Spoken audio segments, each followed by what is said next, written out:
The teacher yanked the mic from his hand mid-performance, eyes cold, voice sharper than the silence that followed.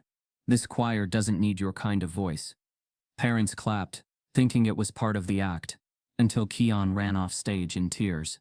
What they didn't know, someone backstage was already uploading the video, and by sunrise the truth would burn across the country. But that was before the school tried to cover it up.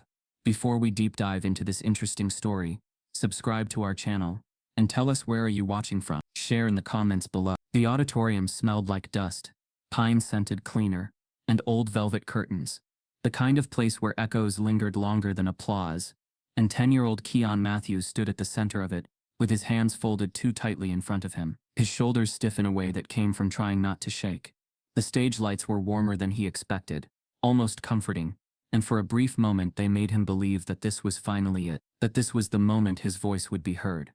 The way it sounded in his head late at night, when he sang quietly into his pillow, so the walls of their small Fairwood apartment wouldn't judge him. He had practiced for weeks, memorizing every note, every breath, the way the song rose gently before opening wide like a window, and when his name was called he stepped forward with the careful confidence of a child who had been told his whole life to be good, to be calm, to be grateful, just to be included. Miss Cartwright stood near the piano with her clipboard pressed flat against her chest, lips pulled into a polite line that never quite reached her eyes, and when Keon finished singing, his final note hovering clean and steady in the air, the room fell into an awkward quiet that felt heavier than applause ever could. Some of the other children shifted in their seats, a few parents whispered, and Keon searched the room instinctively for his mother, Serena, spotting her near the aisle with her phone lowered, eyes bright and hopeful, already smiling because she knew what she had heard at home, because she knew her son's voice. Miss Cartwright cleared her throat and thanked Keon in a tone that sounded rehearsed, professional, distant, then glanced down at her clipboard as if the paper held the real decision, and not the bias she had already settled into her bones long before the auditions began. She announced, loudly enough for the room to hear, that this year's Christmas choir would be by audition only, emphasizing the phrase with a careful smile, and that not every student would be the right fit for the image and tone the school wanted to present to the community. The words slid out smoothly, politely,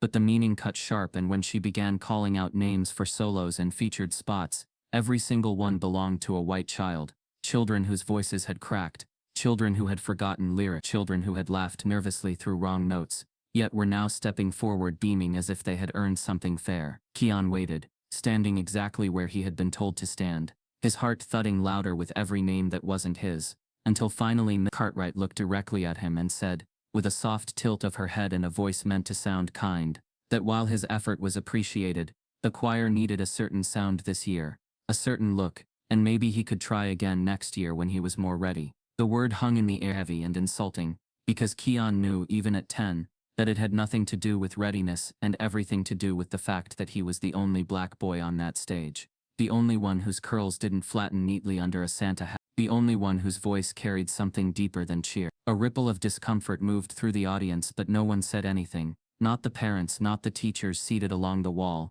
not the principal watching from the back with his hands clasped behind him as if this were all part of a carefully managed performance. Keon nodded because he had been taught to be polite, to not make scenes, and as he stepped off the stage, the warmth of the lights faded into the chill of the auditorium, his shoes scuffing softly against the wooden steps while whispers followed him like a low, buzzing hum. Serena rose instinctively, her mouth opening as if to speak, but the moment passed too quickly, swallowed by applause for the next selected student, and she sank back into her seat with a tightness in her chest she couldn't yet name. Keon walked down the aisle alone, eyes fixed on the floor, feeling every stare even when people tried not to look, feeling suddenly too big and too small at the same time, as if his body had betrayed him simply by existing in the wrong place. He slid into the empty seat beside his mother without a word, his face carefully blank, the way it got when he was trying to hold something back, and Serena placed her hand over his knee, feeling it tremble under her palm, knowing that whatever had just happened on that stage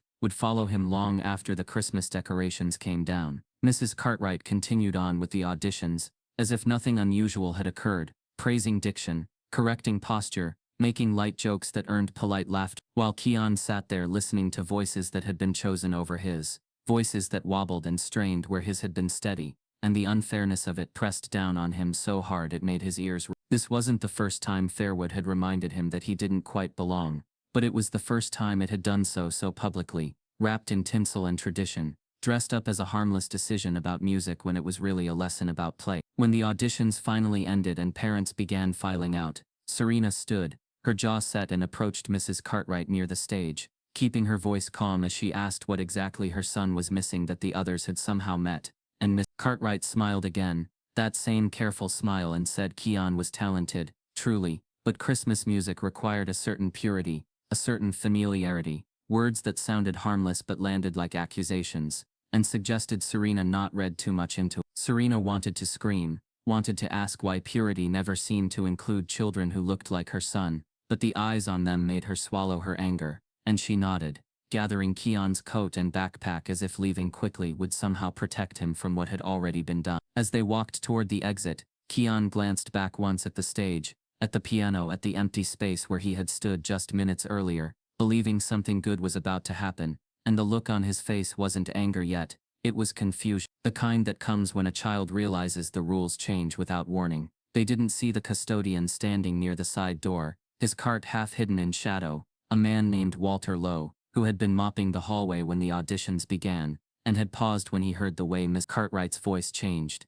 had stepped closer when he realized what was happening, had watched Keon walk off that stage with his shoulders slumped, and something inside him break open because he had seen that same look too many times before. Walter waited until the auditorium was nearly empty, until Serena and Keon disappeared through the double doors, into the cold December afternoon. Then he reached into his pocket, pulled out his phone, and made a quiet call, his voice low but steady as he said the words that would change everything, words spoken not in anger, but in because he knew exactly what he had witnessed and he knew it couldn't be ignored. And somewhere between the ringing tone and the answer on the other end, the truth finally found someone willing to listen. As Walter murmured, "I saw what they did to that kid," unaware that this single sentence spoken in the shadows behind an auditorium door was about to unravel far more than a Christmas choir. Fairwood shimmered like a snow globe, a picture-perfect New England town that leaned hard into nostalgia, Victorian homes trimmed with warm white lights, sidewalks lined with candy cane poles,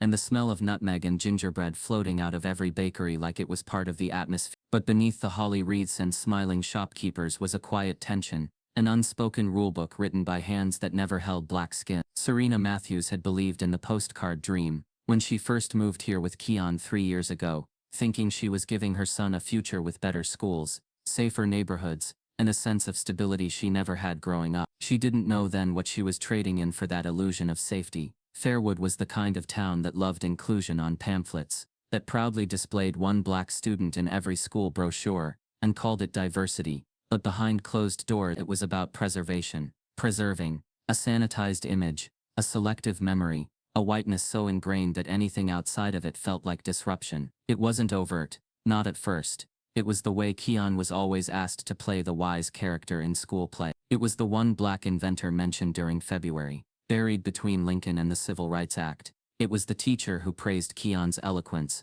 as if it were an exotic surprise. And it was the way the principal, Miss Doonan, always managed to smile while enforcing policies that made sure nothing changed too much. Mr. Doonan was a master of charm. With his neatly combed hair and grandfatherly warmth, he was the type of man who used words like heritage and tradition in meetings, the kind who said things like colorblind and thought it was a compliment. He spoke at assemblies about unity, but behind the scenes he quietly blocked progressive curriculum changes, fought against hiring more diverse staff, and supported teachers like Mrs. Cartwright who understood the community's value. His office had a framed quote that read "Excellence through harmony," but harmony in Fairwood meant silence from anyone who didn't look like him. Serena began noticing the cracks the first year. Keon came home confused one day after being told he was too animated during a book report presentation. Another time, his class learned about Rosa Parks, but the lesson ended with "and now everything is equal," like history was a box to be checked. She tried raising concerns during a PTA meeting,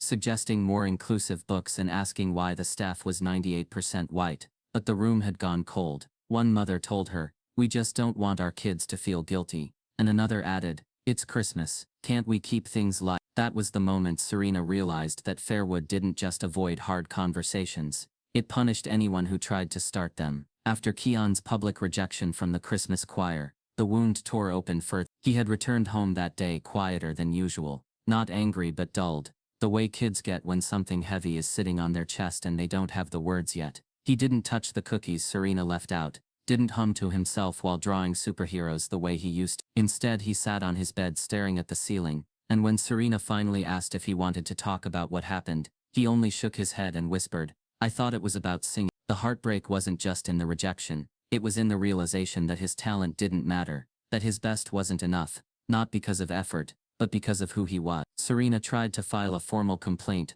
but the district redirected her to community resolution channels, which amounted to a one-on-one with Mr. Dunnan in his office, where he apologized for any confusion, and assured her the selection process had been merit-based. He then added, almost kindly, "Keon's very spirited, maybe next year, with a bit more polish." It was gaslighting dressed as concern, and Serena walked out of that office, understanding that the system wasn't broken, it was designed this way. Around town the whispers. Parents clutched their kids a little closer at the park. The cashier at the grocery store stopped making small talk. Even other black families, few as they were, began avoiding Serena's eye, afraid that being associated with her would bring scrutiny to their own fragile places in Fairwood's hierarchy. She became that mom, the one who made things uncomfortable. And Keon, once the friendly face every teacher loved to parade during open house, was now subtly sidelined, no longer chosen as line leader, no longer praised in class, overlooked in the way that was always just subtle enough to be deniable. What made it worse was the town's obsession with appearance. Every storefront had a nativity display, every front lawn a reindeer, but there was no room in Fairwood's version of Christmas for complexity, no space in their carols for voices like Keon. They didn't want to confront why the only child not selected for the choir was also the only one with dark skin. They just wanted to get through the holidays without controversy. Serena could feel herself becoming hard. The warmth she had once tried to bring into their home was now replaced with quiet vigilance. She read through school emails with a lawyer's eye, documented everything, and started teaching Keon phrases like "advocate for yourself" and "don't let anyone erase you," even though she hated that he had to learn those lessons this young. But nothing prepared her for what they found one evening, as they returned home from the library, arms full of books and hands cold from the December wind. Their mailbox, a bright red one, Serena had painted herself with Keon's help last Christmas, was smashed in, the door hanging off and a folded piece of paper tucked inside like a poison letter. Serena froze. Keon, puzzled, leaned in first and pulled it out before she could stop him. In crude, blocky handwriting were 5 words that punched harder than anything she'd seen on paper. "No noise this Christmas. Please." The please was almost worse. It wasn't a threat, it was a directive, masked in politeness, the exact way Fairwood liked to operate. It was a message not just to Keon but to Serena. Stay quiet, don't cause trouble, know your place. She clutched the note, fingers trembling, while Keon stood still, silent and staring at the crushed mailbox like it was a broken version of himself. For a moment the entire town seemed to hum with the weight of unspoken rules, with the quiet aggression of those who preferred their racism subtle, who wore smiles while issuing warnings. Serena knew this wasn't random. Someone had seen her social media post. Someone had heard the whispers about the choir, and someone, likely a neighbor she smiled at just yesterday, had taken it upon themselves to remind her that Fairwood had no room for loud voices, especially black ones. As she stood there, heart pounding, wondering what to do next, her phone buzzed with a new message. Unknown number, no name. It was a screenshot of a private Fairwood Facebook group. The top post read, "This is why we need to stop outsiders from changing our tradition. Christmas used to be peaceful here." Below it were dozens of likes and a chilling comment from a profile Serena recognized as one of Keon's classmates' moms. "She better not turn this into another protest. It's just a song." And then below that a single new comment appeared as she watched in real time. It read, "Don't worry, we're handling it." Serena looks up to see a black SUV slowly idling in front of their house, windows tinted, engine running, but no one gets out. Behind the smile Miss Cartwright wore like a badge of virtue, and the piano keys she glided over so gracefully. There lived an unspoken rulebook she never admitted to, but followed with precision. She wasn't just Fairwood Elementary's longest-standing music teacher, she was the face of every Christmas performance for 2 decades, the curator of a tradition that had become sacred to the town. Parents trusted her with their children's voices, and the school trusted her to maintain the tone of the program, an unspoken code word that everyone understood without saying aloud.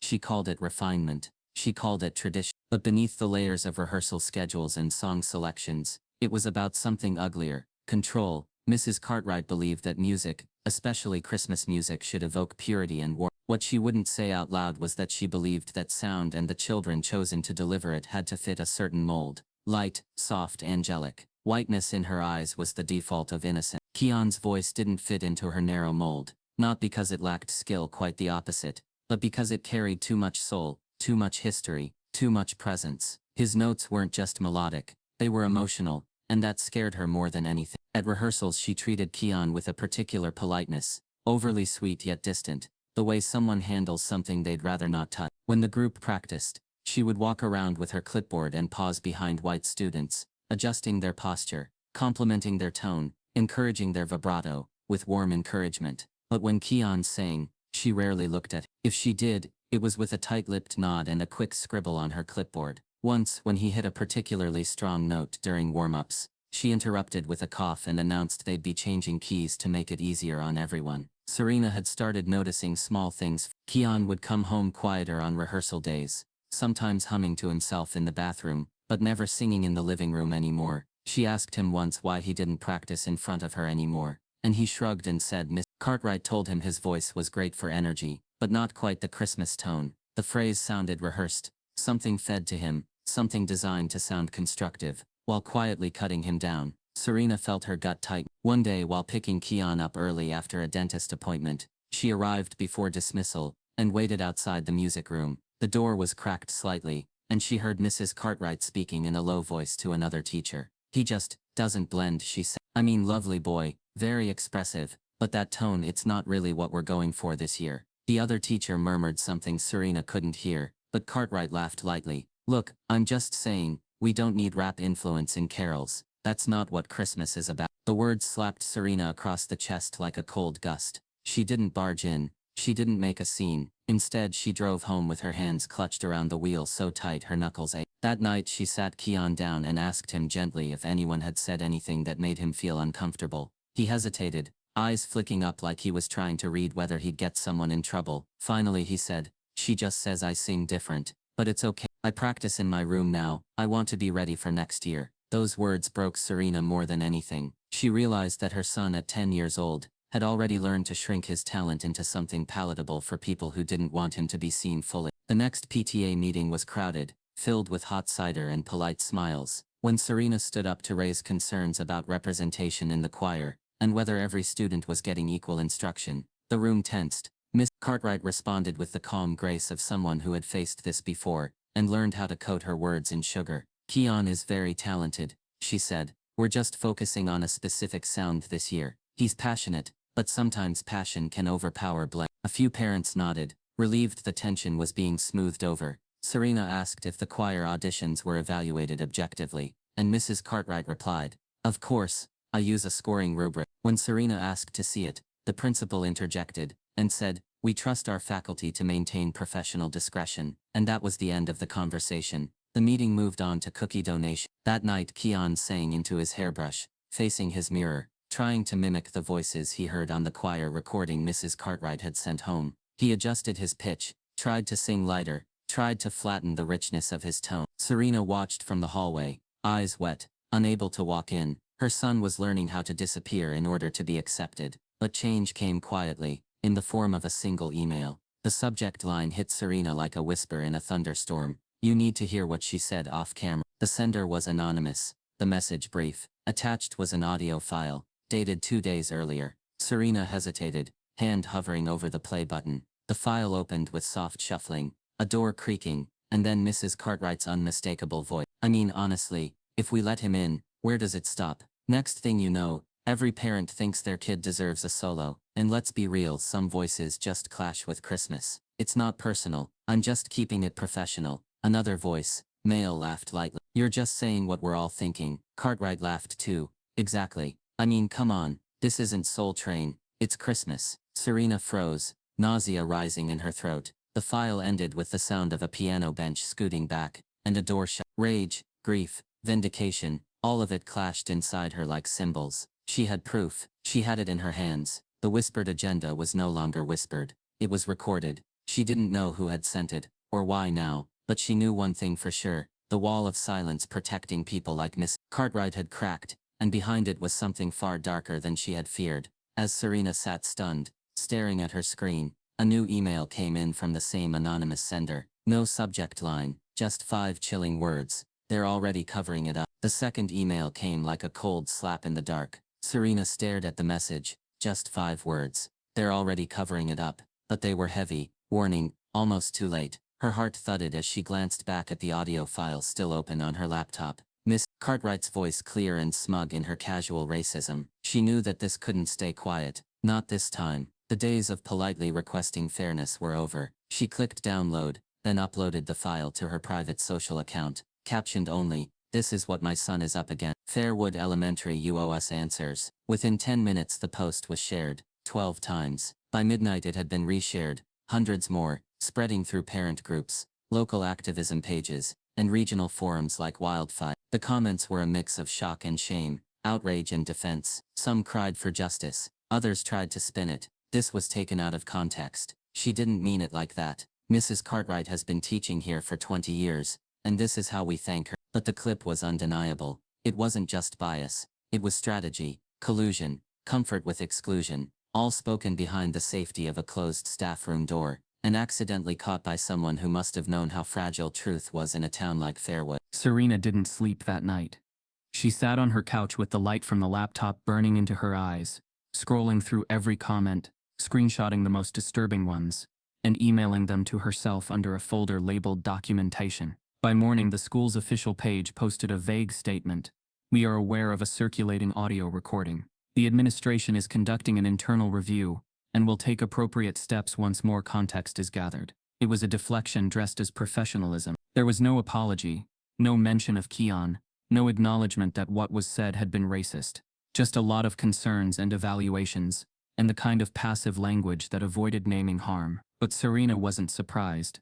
What did surprise her was what happened next. That same afternoon she received a letter from the school district, not an apology or inquiry, but a formal warning. They claimed she had knowingly distributed a potentially unlawful recording of staff, citing breach of privacy and actions that may result in consequences as outlined in our community standards policy. She stood frozen in the kitchen, hands shaking, rereading the words until they blurred. They weren't investigating Mrs. Cartwright. They were threatening her. The recording, it turned out, had been captured on a staff computer, left running during a video conference, then downloaded by someone who knew how to access the internal system. A leak from inside. Serena hadn't made the recording, but she had shared it. That was all they needed to twist the narrative. Suddenly, she wasn't a concerned mother demanding justice. She was a violator of staff privacy. The story flipped. Local news reporters reached out, but within hours of her interviews being recorded, they were pulled from the broadcast schedule. She called one of the journalists directly, and he admitted off the record, "We were told to drop it. Pressure from the district, maybe the board. Legal risks." Serena hung up, hands clenched into fists. Every move she made toward truth was being drowned under layers of bureaucracy and image control. The school called a special PTA meeting. Serena arrived with her jaw set and her heart like a drum in her chest. The room was packed, colder than usual, not from temperature but from silence. Eyes followed her, some sympathetic, others tight with judgment. The PTA president opened the meeting with a speech about unity in the face of division and the importance of mutual respect. Then she turned to Serena and asked if she wanted to clarify her intentions in posting the audio. The question sounded polite, but was laced with accusation. Serena stood, slow and steady, and looked directly at the room. "My son was humiliated, not because he couldn't sing, but because he didn't look like the rest of the choir. That recording wasn't fake. It wasn't out of context. It was real. And I posted it because for too long, silence has protected people who know how to smile while shutting the door in your face." The room remained still. No applause. Just murmurs. Someone whispered, "Drama queen." Another muttered, "She just wants attention." Miss Cartwright didn't even attend the meeting. She was reportedly on leave for personal stress. Back at home, Keon avoided the internet. Serena kept him off social media, but kids talked. He came home quieter, shoulders curled in more than before. One night she found him sitting in his closet, earbuds in, singing softly to himself. When he saw her, he paused, took out one earbud and asked, "Is it my fault?" Serena knelt down, swallowing tears. "No, baby. It's theirs. It's always been theirs." But she couldn't stop the ache in her chest, the guilt of watching her son carry the weight of a battle he never asked to fight. Then something shifted. As she was replying to a message from a local activist group, her phone buzzed with a DM from an unfamiliar name, Marcus Hale, WKLT, 104.9 FM. His message was short. I believe you, and I think I know how to help. Serena clicked into his profile. He was a black radio host with a loyal local following, known for hard-hitting commentary and community storytelling. She replied instantly. Within minutes they were on a call. His voice was calm, deep, and clear. I've seen this kind of cover-up before. Fairwood isn't the only town protecting its reflection. They'll throw you under the bus to save a tradition that wasn't made for you in the first place. Serena felt something in her spine steady. Marcus continued. I want to air the recording on my show, not clips on. We'll frame it right. I'll invite local voices, and we'll make it impossible to ignore. Serena hesitated. They're threatening legal action. Marcus didn't flinch. Let them, if they want a legal war over the truth. I've got lawyers on speed dial who dream of this kind of fight. For the first time in weeks, Serena exhaled, like it meant something. She agreed. The plan was set. Friday morning, 7 a.m. Sharp, Marcus Hale would open his show with the audio. No edits, no filters, just Mrs. Cartwright's voice, raw and unmasked. Serena posted a teaser that night. The truth is coming. Tune in to WKLT 1049 tomorrow morning. It spread fast. Even people who hadn't supported her before started sharing it. Curiosity, anger, and anticipation began to boil together. The district, sensing something big was coming, sent out a mass email about misinformation and the need for civil dialogue. But the damage had already cracked the surface. That night, as Serena and Keon sat at the kitchen table reviewing his math homework, a strange unease settled over the house. Outside, the wind pressed against the windows, and Serena caught a glint of headlights across the street. A white sedan, engine still running, parked too long. She watched it for a moment, then closed the curtain. They weren't backing down. But neither was she.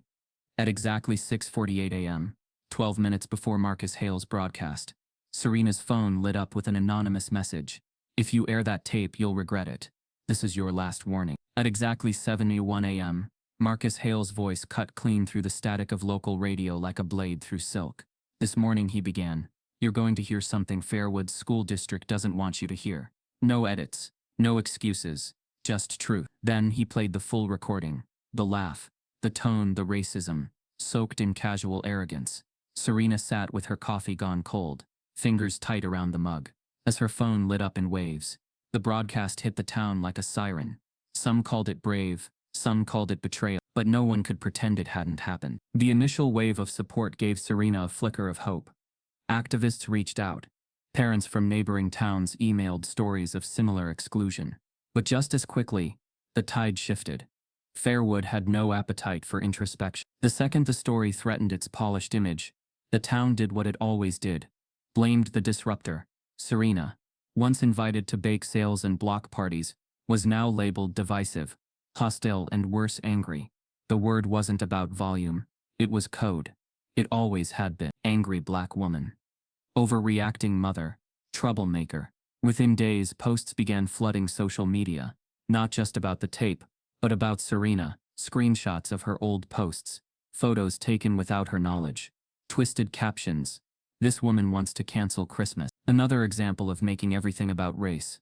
She's ruining a teacher's career over one out-of-context moment. And the worst one, maybe her kid just can't sing. Keon, once praised as well-spoken, and such a bright boy, now walked through the school halls with eyes burning into his back.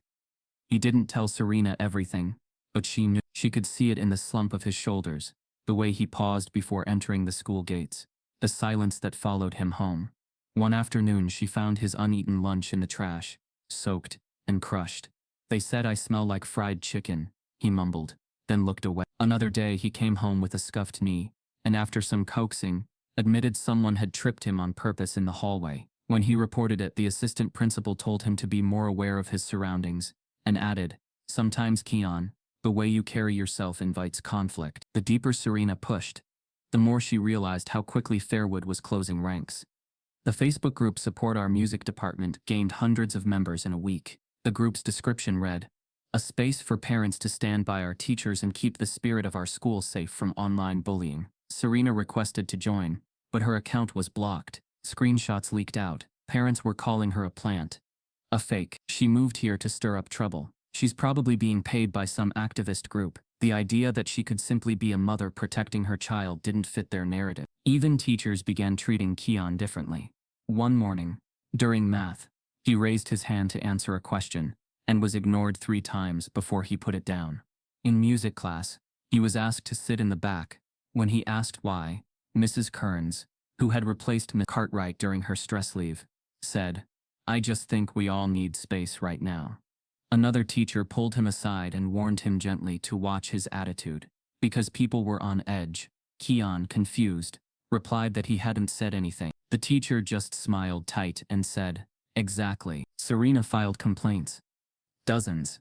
Each met with the same robotic replies. "We take all concerns seriously. We are monitoring the situation. We are committed to inclusion." But inclusion, it turned out, was a word Fairwood used like seasoning. Just enough to flavor their brochures, never enough to change the taste. At the grocery store, Serena felt eyes follow her down aisles. Some glared, some avoided her completely. At the library, 2 parents lowered their voices.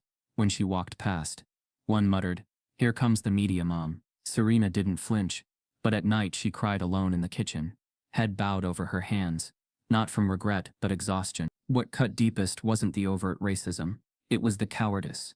The friends who stopped calling, the coworkers who offered tight smiles and said nothing, the neighbor who once brought over cookies, now crossing the street instead of waving. Fairwood wasn't burning crosses, it was turning backs, and somehow that isolation stung more than any slur. Then came the school's official email, titled, "Moving Forward Together." It opened with empty language. "We understand recent events have caused tension in our community. We encourage empathy and unity as we continue the season's traditions with grace." It made no mention of the recording, no mention of Keon. Instead, it confirmed that the Christmas choir would proceed with the original performance list to maintain continuity. Mrs. Cartwright's name was never mentioned, but Serena heard from a teacher friend that she'd been offered early retirement, with full benefits. That same night, Keon came home later than usual. Serena had started pacing, then breathing shallow, then wondering if something had happened. But when the door finally opened, Keon walked in quietly, dropped his bag, and didn't take off his shoes. His face was blank in a way that frightened her. She crouched down. "Baby, what happened?" He hesitated, then reached into his hoodie pocket and pulled out a small crumpled piece of paper. His hand was shaking. She took it, unfolded it slowly, and read the 4 words scrawled across it in red marker: "Choirs are for us." Keon's locker had been defaced, the note taped inside like a trophy. He didn't cry. That scared her more. He just stood there, looking at her, waiting. Serena stared at the words as her throat burned. She wanted to scream, to storm the school, to break the silence the way glass breaks, loud and unforgiving. But instead she folded the paper slowly, walked to the drawer, and placed it next to the folder labeled documentation. Her hand hovered over the handle for a moment too long. She turned back to Keon. "We're not staying quiet," she said, voice calm but hard. He didn't answer. He just nodded once and went to his room. An hour later, as Serena opened her email, a new message appeared. No subject, just an attachment. Inside was a video file labeled "Cartwright and Doonan, Private Meeting, 12 Tub Row 1, Staff Lounge Camera." When Serena clicked on the video file, her hands trembled in a way they hadn't since the night Keon was born. It opened with a slight static flicker, like a security feed, and then steadied into a grainy black and white frame of the Fairwood Elementary Staff Lounge. The timestamp at the bottom confirmed it was from just a week prior. At first, nothing but chairs and the faint humming of fluorescent lights. Then 2 figures entered from opposite sides, Principal Doonan in his pressed gray slacks, and that ever-neutral cardigan, and Miss Cartwright, wrapped tightly in her usual navy peacoat, her hair pinned back like it always was before performances. They weren't aware of the camera angle above them. It was likely installed long ago and forgotten, a relic from a security upgrade the school never properly maintained. Serena leaned in, watching closely, hardly blinking. Doonan poured himself coffee without speaking, and for a moment it was just 2 professionals moving in silence. Then Cartwright sat down, her voice low and clipped. "The emails are getting worse," she said. "One of them called me a closet racist." Doonan scoffed, shaking his head. "You've done nothing wrong, Susan. This is the cost of maintaining standards." That word again, standards. Cartwright leaned forward. "I told you letting him in would cause issues. The kid can sing, sure, but you and I both know this isn't about talent. Doonan stirred his coffee, calm and composed. It never was. It's about optics. We start making exceptions. It opens the floodgates. Every parent with a chip on their shoulder thinks they can rewrite tradition. Cartwright exhaled sharply. He sings like he's trying to prove something. It's distracting. Doesn't fit the Christmas tone we've worked years to build. Doonan didn't flinch. We've protected that image for a reason. Letting him in would have sent the wrong message. And now? Now it's a circus. Cartwright lowered her voice even more. You sure the board has our backs? Doonan smirked. We're too valuable to lose. This will blow over. We just need to ride it out. Shift the blame and let the noise die down. Serena slammed her laptop shut so fast it startled Keon from across the room. Her stomach turned, rage coiling in her spine. This wasn't just personal. It was orchestrated. A strategic, deliberate exclusion rooted in racism, but cloaked in professionalism. They didn't just block Keon. They planned his invisibility. And now they were playing victim. But what Serena didn't know yet, what would tilt the entire story, was that someone else had heard that conversation too. Someone who had been listening before the camera ever started rolling. Walter Lowe had been Fairwood Elementary's janitor for 17 years. He moved through the halls like air present, but unseen, mopping up spilled juice boxes, scrubbing marker stains off bathroom walls, fixing light bulbs no one noticed were flickering. He had seen 3 principals come and go, watched teachers change, watched policies shift, but one thing never changed: how certain kids were treated. He'd noticed it long before Keon. He'd seen the pattern. Black kids praised for being well-behaved while their white classmates were encouraged to be leaders. He knew what exclusion looked like when it was dressed up in manners. And he knew silence made him complicit. The day of the choir auditions, Walter had been outside the auditorium fixing a broken door hinge. He hadn't planned to listen in. He was just doing his job. But then he heard the change in tone. The stiffness in Mrs. Cartwright's voice. When Keon finished singing, he didn't have a full view, but he could feel it. The awkward silence, the careful phrasing, the humiliation dressed up as feedback. He'd seen that boy's mother once or twice. Always polite, always direct. And he knew the type of woman who wouldn't let this go quietly. That night, as he mopped the floors after the building emptied, he passed the staff lounge and paused. Through the closed door he heard Cartwright's voice. Curious, he slid his phone from his pocket and hit record, letting the mic rest against the base of the door. What he caught wasn't just ugly, it was evidence, the kind no one could spin. He didn't trust the school board, didn't trust HR, didn't even trust the teachers, but he trusted his younger brother Maurice, an audio engineer who worked nights for a local podcast studio and knew exactly how to clean up muffled recordings and make them broadcast ready. Walter visited him that night, file in hand. Maurice listened once, then sat back slowly. "This is big," he said. "You sure you want this out there?" Walter nodded. "That boy's got a voice. But they want him quiet, and I've been quiet too long." Maurice cleaned the audio, layered it for clarity, and stitched it together with a clean intro that framed the conversation without commentary. Then Walter called Marcus Hale. At the station, Marcus sat in a dim-lit studio, headphones around his neck, watching Walter across the table. "You sure you're ready for this, Mr. Lowe?" He asked. Walter didn't blink. They didn't just silence that kid.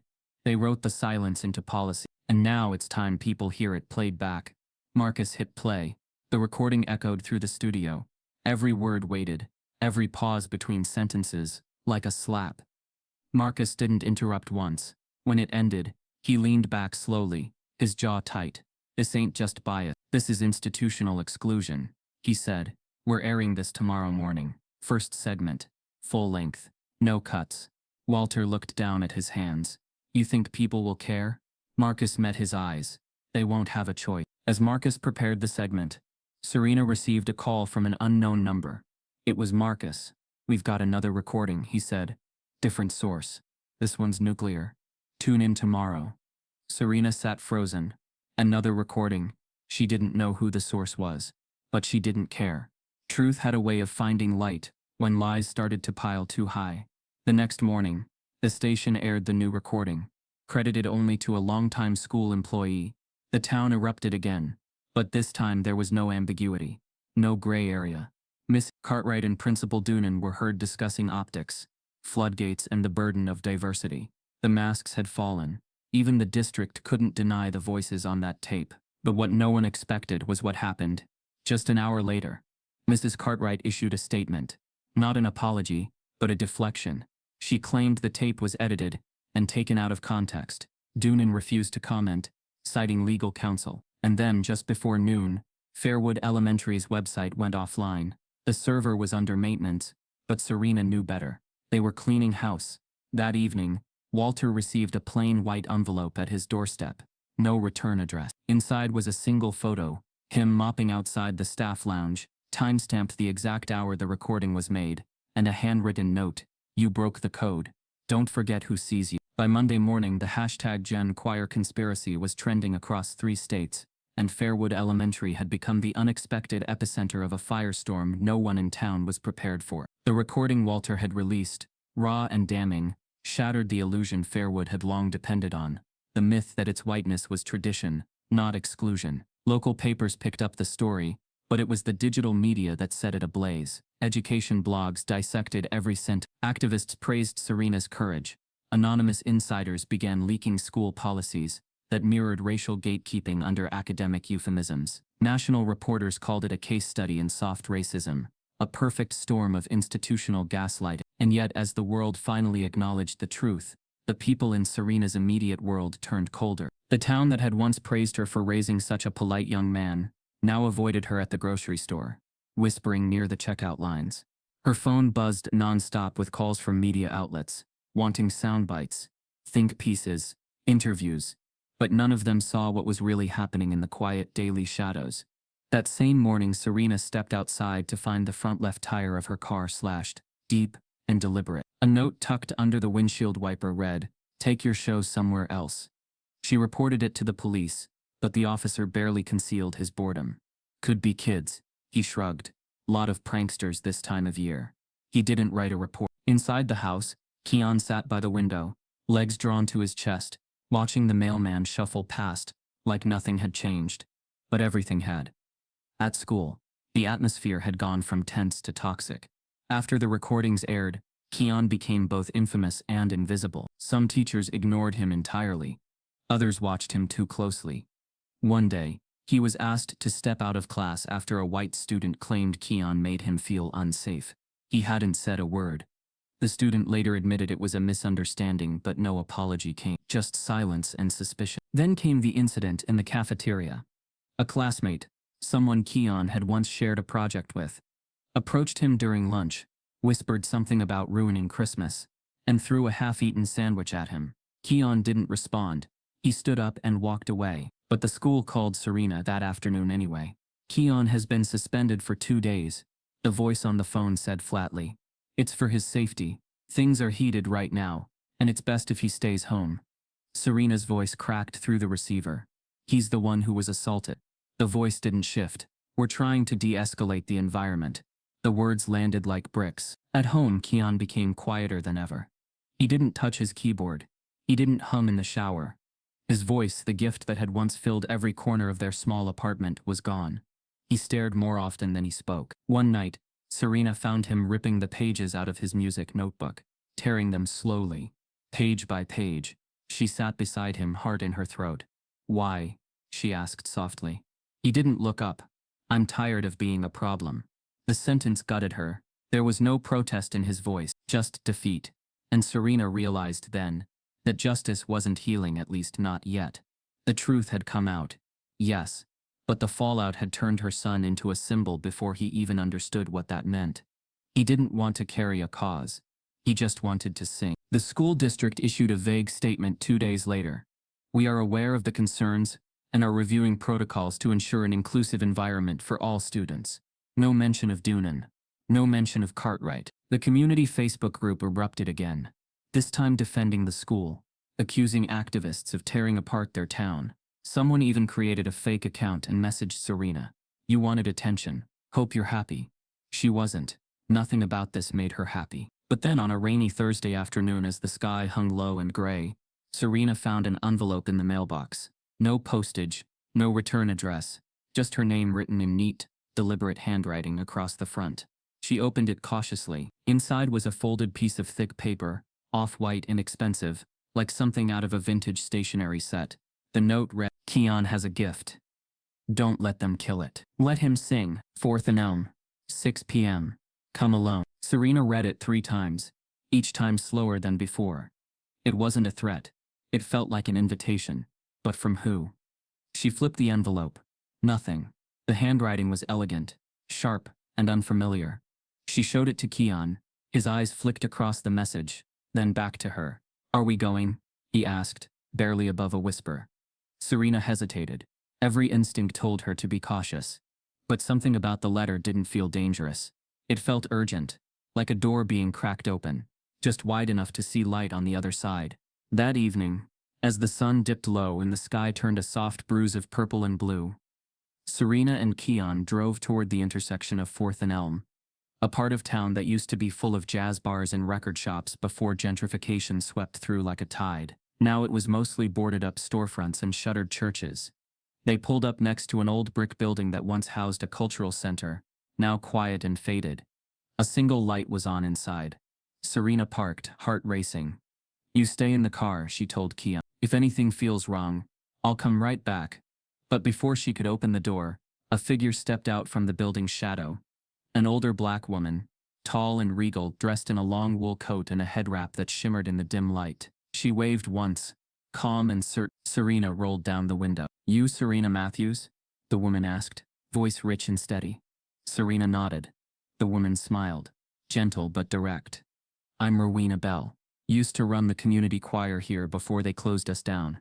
I heard about your boy. She paused. And I heard your boy. Serena blinked. How did you? Rowena nodded toward the building. Sound moves in strange ways. So does justice. Come inside. We've got work to do. As Keon stepped through the door behind his mother, a wall of portraits greeted him. Black children from decades past. All part of choirs now forgotten, until his eyes landed on one dated night. A young boy in the front row looked exactly like him. The nameplate below read, Rowena Bell's grandson, Jeremiah Doonan. The air inside the abandoned community center was thick with the scent of aged wood, dust and echoes that never quite left. It felt like history pressed itself into the walls. Voices that once filled this place still hung somewhere between the peeling paint and the scuffed tile floor.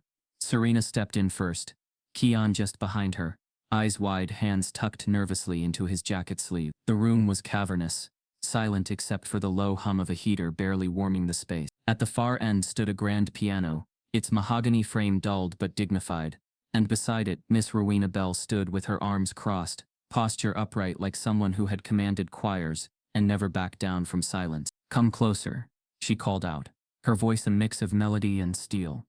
Serena moved with guarded respect, but Keon stayed behind, his sneakers quiet against the cracked linoleum. Rowena's eyes landed on him, softening immediately. You're Keon, she said, not as a question but as fact. I heard your story, but stories only tell the headlines. I want to hear your voice. Keon blinked, uncertain. I haven't really sung since, he trailed off. Rowena nodded, not needing the rest. They took something from you, she said gently, but not your gift. That don't go just because they told you to hush. She walked to the piano, lifted the lid with ceremony, and pressed a single key. The note rang out, a little flat, but clear enough. This piano's older than any of the lies they tell over at that school, she said, almost smiling. She's got scars, but she still sings. Serena exhaled slowly, the first time her breath didn't feel like armor in weeks. Rowena gestured to a stool near the instrument. Let's try something simple. This little light of mine, not for them, for you. Keon hesitated, every instinct in him pulling toward silence. But something in Rowena's voice, so patient, so certain, pulled him forward. He sat down, shoulders hunched, then straightened slowly, as Rowena began to play. The first verse rolled out gently, her hands moving like memory across the keys. Keon opened his mouth, tentatively, his voice cracking like a match.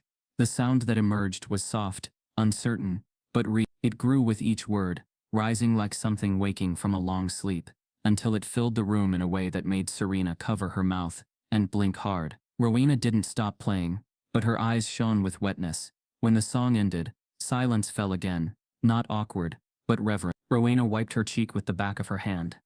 Lord, she whispered, they're scared of you, baby, because you remind them what soul sounds like. Not performance, not politeness. Truth. She stood and turned towards Serena. Your boy has something this town hasn't heard in years, and it's time they do. Serena tilted her head, cautious.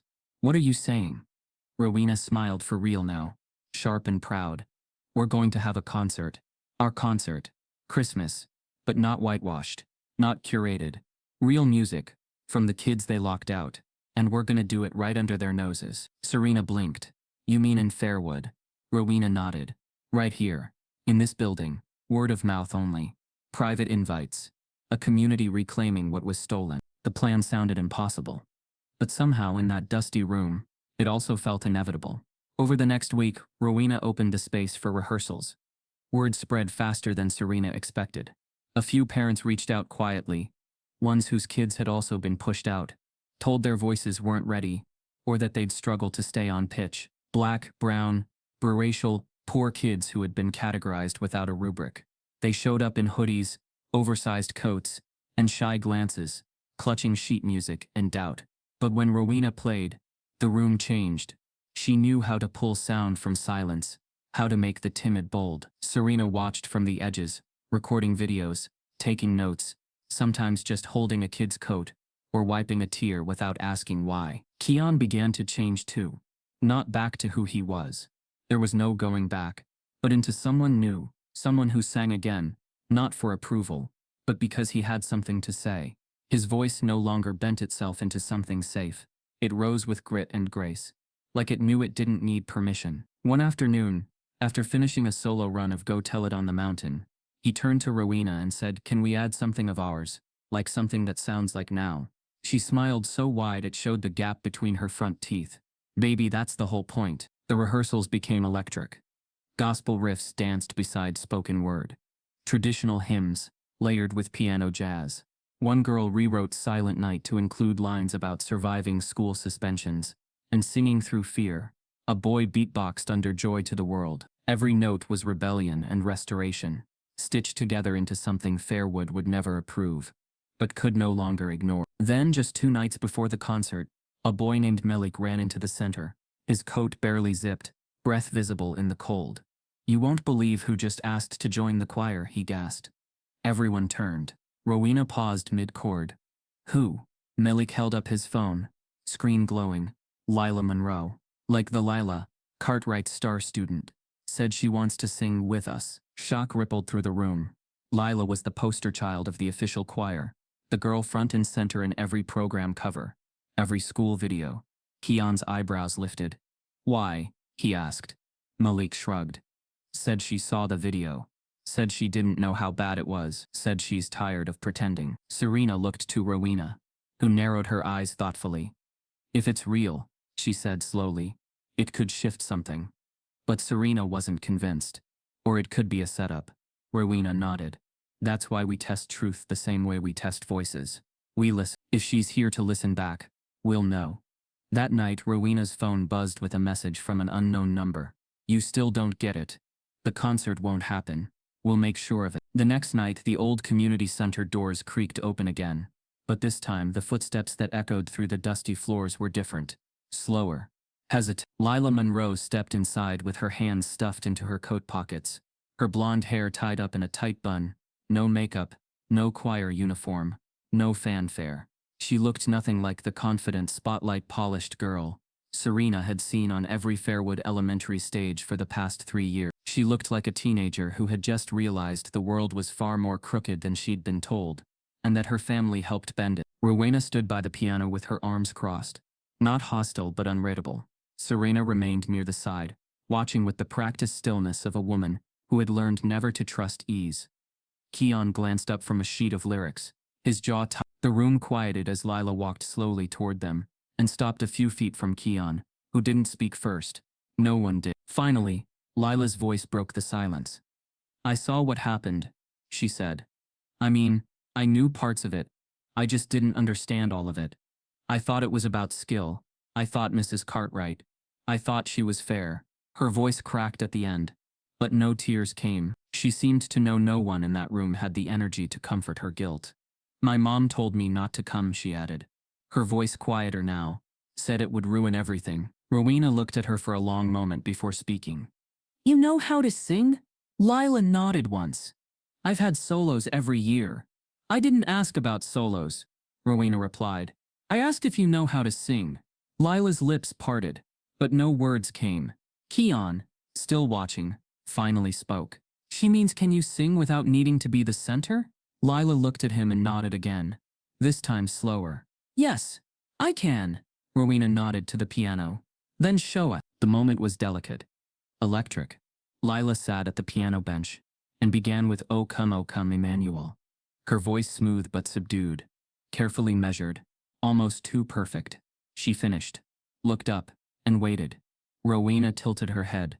You've got a gift, she said, but it's wrapped in approval. You ready to unwrap it? Lila blinked, unsure but nodded. Rowena gestured toward the group. Then join us, but understand this isn't a spotlight. This is a spotlight shattered and reassembled by kids who were told to stay quiet. You want to be part of it? You gotta feel what it means to sing like you've been silenced. From that moment forward, things began to shift. Lila kept coming back, quiet at first.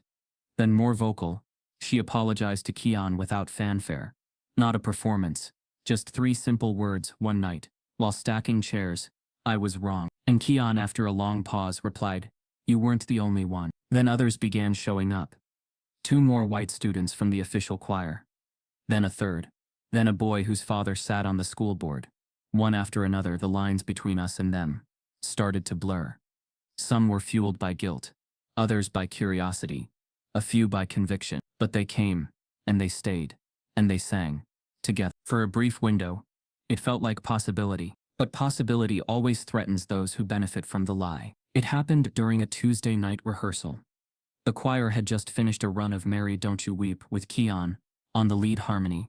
When the front door slammed open, 3 city officials walked in, flanked by 2 local police officers, and a woman Serena recognized from the zoning department. She carried a clipboard and an envelope. This property has exceeded its approved capacity for non-commercial gatherings, she announced. You're in violation of Community Code 1214.21, unauthorized use of a non-permitted public space for performance activities. Rowena stepped forward calmly. This is a private rehearsal, community-led. The official handed her the envelope. It's also a cited event now. You're being fined for improper use. If it happens again, the space can be locked pending review. Serena's mouth fell open. We've been rehearsing for weeks. Now it's a problem? The woman didn't respond, just nodded at the officers, who did a slow walkthrough, scanning every corner. When they left, silence sat heavy on the room. Rowena opened the envelope. $3,500 fine. No warning. No negotiation. That same night, she got another letter. This one hand-delivered. No return address again. A formal notice from the city. The community center was under re-evaluation for lease renewal. Her usage rights, which had been grandfathered in under a public service clause, were now being challenged. In short, they were threatening to evict her. Serena sat at her kitchen table that night, her laptop open, heart pounding, trying to process how fast the pushback came. One leak, one betrayal. Someone inside the circle had tipped off the board. It was too precise, too fast. She started scanning emails, messages, anything that might show who it was. But it was like chasing ghosts. Then her phone rang. Unknown number. She picked up, heart in her throat. The voice was male, smooth and assertive. Mrs. Matthews, my name is Andre Kincaid. I'm a civil rights attorney out of D.C. I've been following your case. Serena said nothing, unsure if this was another trap. Andre continued. I heard the latest from the zoning board. I also heard about the school's retaliation. And your son's suspension? The speech restrictions? The selective enforcement? It's textbook discrimination. And I'd like to take this case. Serena sat upright, gripping the phone tighter. I didn't contact anyone. You didn't have to, he said. But your story's already being studied in legal circles. What's happening in Fairwood isn't new. It's just finally visible. And your son deserves protection. You all do. She hesitated. What's your angle? Justice, he replied simply. And a courtroom that finally sees the cost of these microaggressions when they're allowed to grow into policy. Serena exhaled, long and slow. Maybe, just maybe, the system that tried to erase Keon was finally about to be put on trial. But just as she ended the call, her inbox pinged with a message titled, You trusted the wrong one. Attached was a video, grainy security footage from inside the rehearsal room, showing someone sliding an envelope into a city inspector's bag, and that someone was one of the student volunteers. The video confirmation hit Serena harder than the lawsuit paperwork. It played on loop, grainy and unmistakable. One of the student volunteers, boy named Trevor, who had offered to sweep up after rehearsal, slipping a thin manila envelope into the tote bag of the zoning inspector, while pretending to ask a question. His movements were cautious, premeditated, and too practiced for innocence. Serena had trusted him. Rowena had thanked him just 2 nights earlier for his willingness to help without needing attention, and yet there he was, feeding the very system that had tried to crush them. Betrayal stung sharper than slurs, because it always wore a smile. But Serena didn't let the video sit idle. She sent it directly to Andre Kincaid, the next morning, who replied with a single sentence, "Now we move." That afternoon, the lawsuit was filed. Matthews, Fairwood Unified School District, a civil rights case citing racial discrimination, retaliation against a student whistleblower, emotional harm caused by exclusionary practices, and suppression of First Amendment expression in an educational setting. Within hours, the suit made national headlines. Choir conspiracy case now headed to court. Serena's inbox flooded. Reporters wanted statements. Networks offered to fly her out for exclusive interviews. Advocacy groups hailed her bravery. But Serena kept her answers brief. Control. She wasn't interested in fame. She was interested in accountability. The school district went silent at first. Then, in a quiet Friday evening email blast. No press conference. No public apology. They confirmed that Mrs. Susan Cartwright had retired early due to personal stress, with full benefits, and no admission of wrongdoing. It was a textbook whitewash, and everyone knew it. But this time, the town didn't stay quiet. Parents began showing up at school board meetings, holding printed transcripts of the leaked recordings. Alumni from Fairwood Elementary flooded comment sections with stories of their own stories. Of favoritism, exclusion, silence. Some teachers even began breaking rank, sending anonymous letters to media outlets, describing how performance rubrics were manipulated, and how tradition had long been code for segregation by smile. Outside the school, protest grew. What began as a handful of local activists turned into a crowd of over 200 on the courthouse steps, holding signs that read, "Let them sing, diversity isn't decoration," and "Our silence was complicity." Serena stood on those steps once, microphone in hand, her voice calm but fire-laced. "This isn't just about a song," she said. "It's about a system that's built to silence our children the moment their voices don't fit the mold. My son didn't lose a solo. He was robbed of belonging." Still, in the center of it all, Keon remained quiet. He attended school in short bursts, escorted in and out under careful watch, spending most of his days studying remotely. When asked about singing again, he would only shrug. "It's not about me anymore," he told Serena once, sitting on the couch with his hands folded tight. "They turned me into a symbol, and I didn't ask for that. I just wanted to sing." His words were too old for a boy his age, but Serena didn't push him. Not yet. Healing didn't happen on anyone's schedule, not even justice's. Andre prepped the legal strategy with razor precision. "We're not just aiming for a win," he told Serena in a Zoom call. "We're aiming for precedent. If we prove Keon's civil rights were violated, and we will, this becomes case law. It changes the way schools across the country define inclusion." Serena listened, grateful but exhausted. There were nights she lay awake wondering if the spotlight they had been thrown into would ever dim. Her face had been turned into a meme by online trolls. Conservative blogs had twisted the lawsuit into a war on Christmas. And still, none of the adults in power at Fairwood Elementary had publicly said her son's name, not once. Then, on the night before Christmas Eve, as snow began to dust the rooftops of Fairwood in the soft, eerie quiet of an uneasy town, Serena's phone rang. It was an unfamiliar number. She almost didn't answer, but something in her gut told her to. "Mrs. Matthews?" a woman's voice asked. "This is Lorraine Carter. I'm with the mayor's office." Serena stiffened. "Yeah." "I wanted to let you know, we've been following everything closely. And tomorrow the city is hosting its annual holiday lighting ceremony. Usually we ask a student from the school district to sing the national anthem. But this year the council voted unanimously. They want Keon." Silence. Serena couldn't speak. The woman continued. "This is unofficial, of course. But we felt it was important. Public. Symbolic. A gesture toward healing. And acknowledgement." Serena cleared her throat. "He hasn't sung in public since. We understand. There's no pressure." just the invitation. That night, she told Keon. He didn't respond at first, just looked down at his hands, quiet, distant. Finally, he whispered, "Do you think they mean it?" Serena knelt in front of him, eyes level. "I think it doesn't matter. You sing for you, not them. Never again for them." He looked at her, then slowly nodded. "Then I'll do it."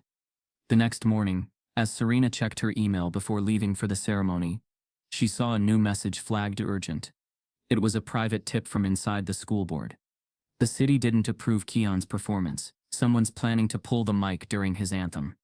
Watch closely. The morning of Christmas Eve arrived with a silence that felt unnatural, as if even the wind was waiting to see what would happen. The town square had been transformed overnight.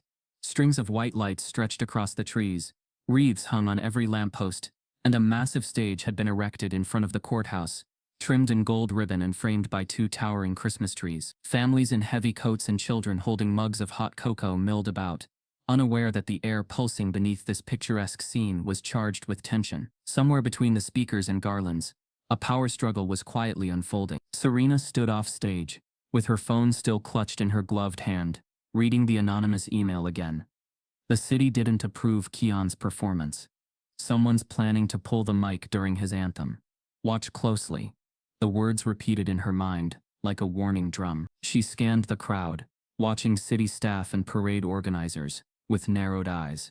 One man in a dark overcoat stood too close to the soundboard, fiddling with a headset and glancing at the stage every few seconds. He didn't look like he belonged, too stiff, too alert. Keon was in the green room trailer, bundled in a charcoal pea coat with his hair brushed neatly, and his hands balled tightly into fists inside his pockets. Serena knocked gently before entering. "You okay?" she asked, forcing her voice to sound calm, warm, normal. He nodded but didn't speak. His eyes were locked on the mirror, where his reflection didn't show nerves, it showed a quiet kind of armor. She sat next to him. "There's something you should know. Someone's trying to stop this. I don't know if it's real or scare tactics, but I want you to be ready." Keon turned to her, not with fear but with resolve. "They've already tried everything else. If they cut my mic, I'll just sing louder." Serena exhaled. "Then let's make sure they hear you." When the time came, Keon walked alone to the stage. The announcer's voice rang out over the square. "Ladies and gentlemen, please rise for the national anthem, performed by Fairwood's own, Keon Matthews." It was the first time his name had been spoken over a loudspeaker. For a second the crowd looked puzzled. Whispers broke out. Some parents glanced at one another. But Keon didn't hesitate. He stepped forward into the spotlight, the snow swirling lightly in the cold morning air, and took the mic. The platform beneath his feet was slick with frost. The town stretched before him, hundreds, maybe thousands, wrapped in scarves, waiting. He took a deep breath, closed his eyes and began. "Oh, say, can you see?" The opening note was soft, controlled. His voice didn't tremble. It carried. It didn't ask for permission. It declared itself. As the first verse rolled out, the crowd grew still. Phones rose slowly, like a wave of awakening. A woman in the front clutched her coat to her chest. A child looked up from his cocoa. An older man removed his hat. By the dawn's early light, Keon's voice cracked slightly on the word dawn, but not from nerves. It was emotion, swelling in his throat. He steadied, and then soared. His voice shifted on the second stanza, not just beautiful, but powerful. There was something deeper beneath it now. Grief, strength, resistance. Every note told a story not just of patriotism but of survival. And the rocket's red glare. The bombs bursting in air. His volume rose, chest expanding as if the music itself had climbed inside him. Somewhere near the sound booth, the man in the dark coat picked up a radio.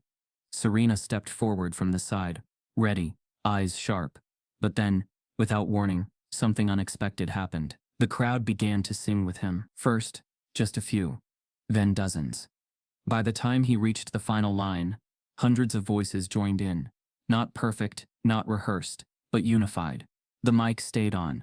The man in the overcoat stopped moving. Serena didn't blink. Keon's voice rang out, clear and unwavering. The land of the free, and the home of the brave. When the last note fell into silence, the applause didn't begin right away. There was a pause just long enough to feel like the world was catching its breath. Then came the eruption. Not polite claps, not obligatory cheers. Real applause, loud, raw, Some people stood, others cried. A woman near the back yelled, "That's our anthem now." And dozens nodded. Cameras were raised. News vans scrambled to reposition. The mayor, standing off to the side, blinked as if he hadn't known what he'd agreed to. Keon stepped back, lowered the mic, and walked off stage before anyone could say a word. Back in the green room, Serena hugged him hard. "You did it," she whispered. Keon didn't smile. He didn't need to. "I felt it," he said quietly, like it wasn't just mine anymore. Minutes later, as the crowd dispersed and performers prepped for the parade, a tall woman in a burgundy coat approached Serena. She wore a gold pin in the shape of a treble clef and carried herself with the ease of someone used to watching potential emerge from chaos. "Serena Matthews?" she asked. "Yes, I'm Dr. Leah Franklin. I direct the Academy of Vocal Excellence in Boston. I saw the video of the choir story, but nothing prepared me for what I heard today." She extended a card. "We'd like to sponsor Keon's future. Lessons, scholarships, recordings, whatever he needs. That boy doesn't just have a voice. He has something that moves people." Serena stared at the card, blinking back tears. "Are you serious?" Dr. Franklin smiled. "Dead serious. Talent like that doesn't come from privilege. It comes from pain, and how you choose to sing through it." Before Serena could respond, her phone buzzed again. A notification flashed. "Breaking. Keon's anthem goes viral. 2.1 million views in under 3 hours." And just below it, a second alert. "School board responds. The Matthews family is pushing a political agenda. The anthem didn't just go viral, it detonated." Within 48 hours, Keon's performance had been dissected on national morning show, replayed on loop across social platforms, and framed as everything from a symbol of resilience to, as the Fairwood School Board insisted in their press release, a politically motivated stunt orchestrated by an activist parent. That sentence alone reignited the fire. Serena watched it unfold from her living room, Keon beside her on the couch, the TV muted, while captions scrolled accusations she had grown numb to. What she didn't expect was that the pressure finally would break someone inside the system. It happened quietly, the way confessions usually do, not in a courtroom or press conference, but in a back booth of a diner 2 towns over. A freelance investigative journalist named Colin Rourke had been chasing the Fairwood story for weeks, digging past the headlines, past the obvious villain. He wasn't interested in the easy narrative of a racist teacher exposed. He wanted the machinery behind her. When an anonymous email landed in his inbox with the subject line, "She wants to talk," he followed it without hesitation. Mrs. Susan Cartwright no longer looked like the woman who once commanded auditoriums with a lift of her hand. She wore a plain gray coat, no makeup, her hair pulled back without care.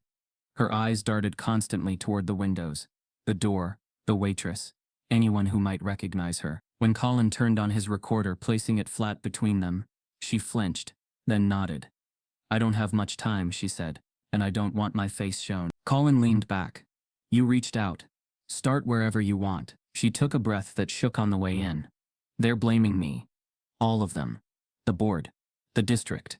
They're letting me burn so the rest of them don't have to." Her voice cracked, but not with remorse. "Not yet.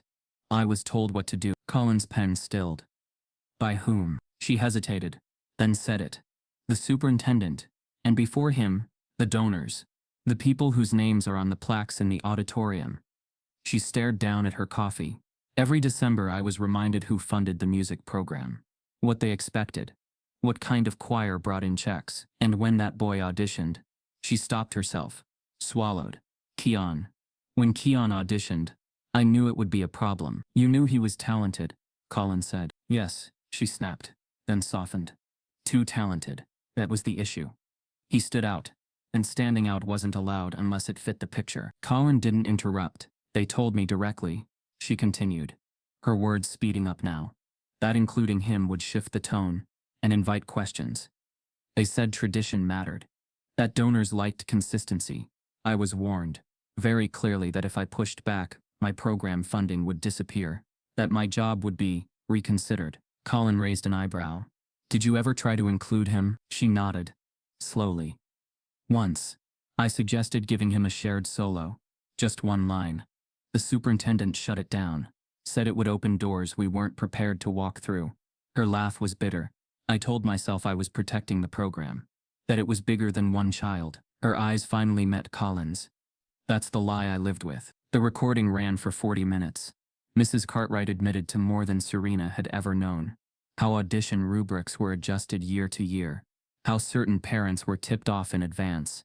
How the phrase Christmas tone had been quietly used to exclude voices deemed too expressive. She didn't excuse herself, but neither did she fully own the harm. Her regret lived in the space between fear and guilt, tangled and self-serving. When the interview published, it exploded. Disgraced choir teacher breaks silence. I was told to exclude him, splashed across headlines. Within hours, names began dropping. The superintendent resigned, effective immediately. 2 board members stepped down under pressure. Donors scrambled to distance themselves, issuing statements about misunderstandings and misinterpretation of intent. The school district announced an independent review, this time with federal oversight. Fairwood didn't recognize itself anymore. Serena read the article twice, hand steady, heart not. She felt vindicated, but also hollow. Mrs. Cartwright's confession confirmed everything Serena had known. Yet it didn't erase what had been taken from her son. Keon read it too, silently, then handed the phone back without comment. That night, he didn't sing. Mrs. Cartwright vanished from public view after the article dropped. Her social media went dark. Her name disappeared from the school website. Fairwood moved on with the speed of a town desperate to forget its reflection. New administrators were hired. Equity workshops announced. A promise of doing better echoed through press releases. But Serena had learned the language too well to trust it. Months passed. Spring arrived quietly. Keon returned to school, full-time under a revised administration. But the halls felt different now. Polite, cautious, performative. Teachers smiled too hard. Students whispered less, but stared more. Serena focused on the lawsuit, which moved steadily forward, bolstered by Cartwright's recorded confession. Andre assured her they were winning, not just financially, but structurally. Then one afternoon, Colin Rourke called again. I didn't tell you this before, he said, because I wasn't sure. Sure of what? That Cartwright didn't disappear. She relocated. Serena closed her eyes. Where? A private academy in Missouri. Suburban. Quiet. No press. No online footprint. He paused. She's teaching music again. The words landed slow. Heavy. How? Serena asked. After everything, Colin exhaled. New name on the staff page. No background check caught it, because she technically wasn't fired. Early retirement. Clean exit. He hesitated. She's running another Christmas program. That night, Serena sat alone at the kitchen table, long after Keon went to bed. The house was still, the kind of stillness that invites old anger back in. She thought of other children, other Keons, other doors quietly closing, while adults smiled, and called it tradition. Her phone buzzed. Unknown number. One message. She's teaching again. Want to stop her? Serena stared at the screen, the glow reflecting off her face. Outside, the neighborhood slept peacefully, unaware of how close silence always was to repeating itself. She typed one word. Yes. Seconds later, another message appeared beneath it. Then we do this right. And this time, we don't just expose her. We expose the system that protects her. Spring in Fairwood arrived without fanfare. The snow melted into sidewalks like secrets dissolving, and daffodils sprouted in the same flower beds that had once lined protest signs. The elementary school, once a symbol of quiet exclusion, was now freshly repainted in soft tones of blue and white, as if a new color palette could erase what had happened within its walls. A new principal was hired, Ms. Kamira Blaine, a black woman with credentials twice as long as her predecessors, and a stare that cut through condescension before it started. Her appointment was hailed as a progressive step by local media. But Serena knew better than to applaud symbolism. True change didn't wear a press badge. Inside the building, inclusion became the new mantra. There were workshops, listening circles, revised music curriculum, and DEI posters in every hallway. But the silence under it all lingered, less loud, more polite now. Teachers who had once looked through Keon now offered awkward praise. One told Serena, drop off. You must be so proud of his strength, as if strength was something Keon had chosen instead of something forced upon him. Serena smiled without showing teeth. She had joined the new Equity in Education Council, reluctantly, pressured by both local activists and parents who had once judged her for speaking too loudly. The first few meetings were difficult, filled with polite apologies, vague acknowledgments and phrases like moving forward and lessons learned. Serena sat at the end of the table, often silent, occasionally raising her voice when someone suggested initiatives like colorblind reading groups, or asked whether the community had already healed enough. She reminded them that wounds didn't close just because a room stopped talking about them. Keon, meanwhile, was growing into someone new. Not louder, but clearer. He'd agreed to speak at a youth conference in a nearby district, after one of Rowena's connections reached out. Standing in front of a crowd of teens and educators, he shared what it felt like to be muted with a smile. It wasn't just about being told no, he told them. It was being told no in a way that made it sound like kindness, like they were doing me a favor by keeping me quiet. The room was silent. Then came the applause, earnest and deep. That conference turned into more. School districts began inviting Keon to speak. Sometimes Serena came with him. Sometimes she stayed home, letting her son speak with the voice they once tried to erase. He never sang at these events. Not yet, but he always ended his speech with the same line. I don't want to be the only one who gets to speak now. I want to be the first of many. In Fairwood, progress was uneven. A group of white parents formed a Keep Art Neutral coalition, arguing that too much attention on race was turning everything into politics. They lobbied to remove a lesson about gospel music from the revised curriculum. It was defeated, but barely. One father muttered at a board meeting, "This wouldn't be an issue if that family had just let it go." Serena had been in the audience. She didn't flinch. She just noted the name and kept it for later. Rowena reopened her community choir, under a new name, the Unmuted. It wasn't just for black kids anymore, though they were still the majority. It was a space for every student who'd ever been told they didn't fit, didn't blend, didn't belong. Keon didn't rejoin, but he came to rehearsals sometimes, sitting in the back, humming along, nodding when someone hit the right harmony. He was writing now. Poems, mostly. Rowena told Serena, his voice may have brought them in, but it's his words they're going to remember. One day, while Serena was volunteering at the school library, she overheard two students arguing over which version of the anthem had more soul, Keon's, or the one from the previous year. A third student jumped in. Keon's was real.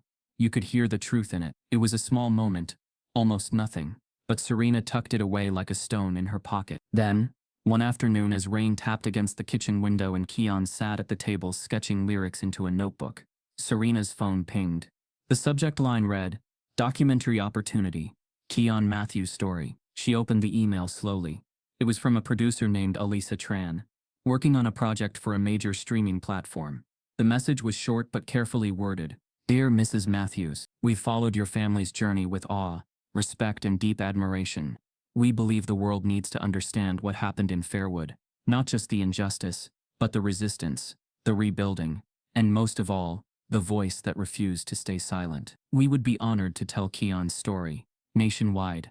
Please let us know if you're open to speaking further." Serena read it twice, then handed the phone to Keon. He scanned the screen, then looked up. "What do you think?" she asked. He stared at the window, quiet. "Then, only if I get to write the ending." That night, while Serena drafted her reply to the producer, a new notification appeared. An alert from a school board watchdog account. A document had just leaked. A private email thread between Fairwood administrators labeled Media Containment Strategy reframing the Matthews narrative. By the time Keon turned 13, his voice had changed, but not in the way people expected. It didn't deepen with puberty into something unfamiliar. It matured with meaning. There was more breath between his notes now, more restraint, more power earned, rather than shown. And while the Fairwood saga had made him known, it was what he did after that would etch his name into people's minds. He had been accepted into the New England Academy for Performing Arts, on a full scholarship. His application carried not by legacy or recommendation, but by a demo reel of raw, unrehearsed vocal work. Just him in Rowena's old studio, singing his truth into a second-hand microphone. At the academy, Keon was surrounded by students whose talent had always been nurtured, whose paths had never been questioned, and yet he never felt smaller. Instead, he felt anchored. For the first time, his voice wasn't too much. His lyrics weren't too political. He wasn't being asked to tone it down for the sake of tradition. One of his instructors, a jazz singer named Margot Levine, pulled him aside after a session and said, "Your voice cuts like a blade, but it heals like a hymn. Don't let anyone dull it." That encouragement fed something in him. Keon began writing, really writing, songs that lived in the space between pain and promise. Tracks that blended gospel with lo-fi piano, spoken word with choral layering. He didn't want to make music that sounded good. He wanted it to mean something. He titled his first project, Ghost notes. A reference to the sounds that exist between the ones we hear. Each track told a chapter of his story. Audition day. No noise this Christmas. Choked harmony. But it was the final track, Not Yours to Silence, that took the world by storm. Released independently through a student-led platform, it opened with a looped recording of the line Cartwright had once whispered. Letting him in opens the floodgates. Then Keon's voice entered. Not singing, but speaking. You built the dam. I broke the levee. And from there the song exploded. Layered harmonies, protest drums, a gospel choir echoing the chorus. You don't own the silence anymore. The track hit a nerve. Within a week it had 1 million streams. Within a month it was picked up by college radio, then regional stations. A morning show anchor quoted the chorus during a segment on education reform. Teachers played it in classrooms. Students used it in presentations. Activists chanted it at marches. Keon had become the sound of a movement, and with it came change. Petitions emerged demanding that school arts programs nationwide audit their selection processes. Lawmakers reached out to Serena and Andre, asking for input on policy proposals focused on racial equity in music education. A bill was drafted in Massachusetts, informally dubbed the Keon Clause, mandating transparency in student performance selections and protection from retaliatory exclusion. Serena testified before the committee. Keon didn't attend. He was busy writing. Despite the success, fame never felt like fuel to Keon. It felt like fire capable of burning him if he didn't direct it carefully. He stayed off most social media. He didn't care about likes or comment sections. What mattered was resonance. Serena managed his schedule cautiously, ensuring he had quiet days, creative time, space to be 13. Sometimes he still sat in his room with the lights low, headphones on, humming softly into his recorder like he did the night after the choir rejection. Only now, the melodies were his own. Then came the gala. A major arts nonprofit was hosting a fundraising event in Boston, and Keon had been invited to perform the closing number. It was a black tie affair, full of donors, educators, and musicians who had heard Not Yours to Silence, but never seen the boy behind the voice. Serena wore a simple emerald dress. Keon wore a tailored black suit, the same one he'd worn for the press photo of the lawsuit settlement announcement. Only now the fabric fit better, like he'd grown into not just the size but the weight of the moment. He sang unwritten bars, a new piece about rebuilding. The crowd stood before he even finished the final note. Serena clapped with one hand over her heart, pride and peace finally sharing space in her chest. The MC took the stage, gushed about the performance, then announced a brief intermission before the evening's final speaker. Keon made his way through the crowd toward the refreshment table, smiling politely at strangers who stopped him for selfies or handshakes.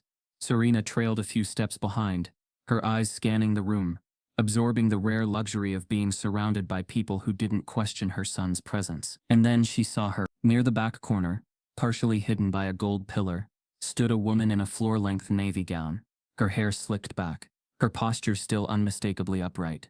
Mrs. Cartwright. Older now, smaller somehow, her face paler than Serena remembered. She wasn't holding a glass. She wasn't speaking to anyone. Just standing there watching. Serena's breath caught in her throat. Her first instinct was to protect, to step between Keon and the past. But something stopped her. A question she hadn't asked herself in months. What does she want now? As Serena turned to find Keon, he had already seen her. He stood still, expression unreadable, the crowd moving around him like water past a stone. Cartwright didn't move, didn't smile, just watched him.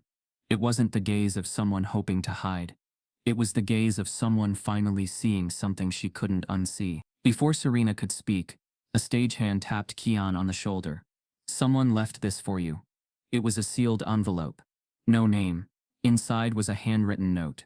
We're not done. They're rebuilding the old system. Just somewhere else. And beneath it a list of 3 school names, circled in red. The moment Mrs. Cartwright approached Keon at the gala should have felt anticlimactic, or at least awkward. But the way she stepped out of the crowd, hands trembling, eyes too bright under the chandelier's glow, made it feel like a reckoning. Keon had just finished signing autographs for a group of young music students, who looked at him with awe rather than dismissal. And as he turned toward the refreshment table, he saw her standing there alone, clutching a folded piece of stationery, the same soft shade of cream as the note that had once told him his music didn't fit the image.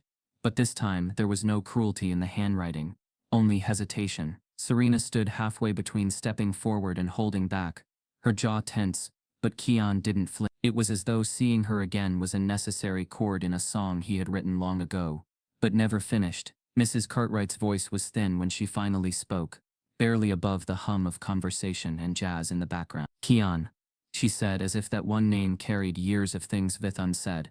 Her eyes flicked toward Serena, and then back and again. Something about her stance betrayed fear not of him, but of something older, deeper, lodged in her bones like an unhealed scar. Keon nodded, cautious, and Serena stepped back, giving space that felt both supportive and uneasy. I wrote you this, Mrs. Cartwright said, extending the pale envelope with both hands, like she was offering something sacred and fragile at once. I wasn't sure you'd take it. His fingers closed around it, and for a brief second her reflection shimmered in the back of his eyes, not as the teacher who rejected him, but as a woman who seemed haunted by her own decision. He unfolded the note slowly. It was short, in her familiar careful script, the kind that once memorized every musical phrase, but never the emotional cost of exclusion. Dear Keon, it began. I've carried the memory of that day more heavily than you know. I thought I was preserving tradition, but I was only preserving fear. I was afraid of losing my job, my reputation, the approval of people who slipped their praise to me like currency. And somewhere along the way I forgot what music is. I believed the wrong thing, that conformity is harmony and that deviation is discord. I was wrong. Your voice has stayed with me, not because it was uncomfortable, but because it was true. I lost my way trying to keep others comfortable, and I failed you and every child who deserved a chance. I don't expect forgiveness, but I want you to know that your courage changed how I hear the world. Sincerely, Susan Cartwright. Keon felt the words settle in his chest like a melody he almost recognized, or maybe one he'd never truly forgot. No anger rose in him, only an unexpected weight, something between sadness and understanding. He looked up at her, and for the first time in his life, he saw not an antagonist but a human shaped by fear and mistakes, trapped long enough by them to hurt others inadvertently, then painfully aware of that harm after the fact. They stood in silence for a long beat, and then Keon folded the letter and tucked it into his jacket, his touch gentle, neither dismissive nor forgiving. Thank you, he said quietly. I don't forgive you for what happened, he added with full honesty, but I understand why it. The words weren't cold, they were honest, like notes perfectly placed in a composition that had finally found its resolution. Mrs. Cartwright's eyes glistened, and for the first time since the original rejection, she said something honest back. I hope you keep singing. For the right reasons. He nodded, and stepped away, and as he walked across that grand room full of applause and acclaim, Serena caught up beside him. That was brave, she murmured. Not forgiving, he corrected gently, but we're all just trying to be better versions of ourselves. And she saw in that moment that he meant it, not defiance, not bitterness, but truth. Later, as the gala wound down and people drifted toward the exit, a reporter from a major arts network approached him with a camera poised and curiosity alive in her eyes. They didn't hound him. They simply asked one question, the kind that feels simple until it demands honesty. Keon, what changed your life the most? He looked straight into the lens, not flinching, not filtering, his voice steady with the resonance of someone who had sung through rejection and found his own voice on the other side. Being told no, and singing anyway. He said each word carrying the weight of years he had lived before this moment.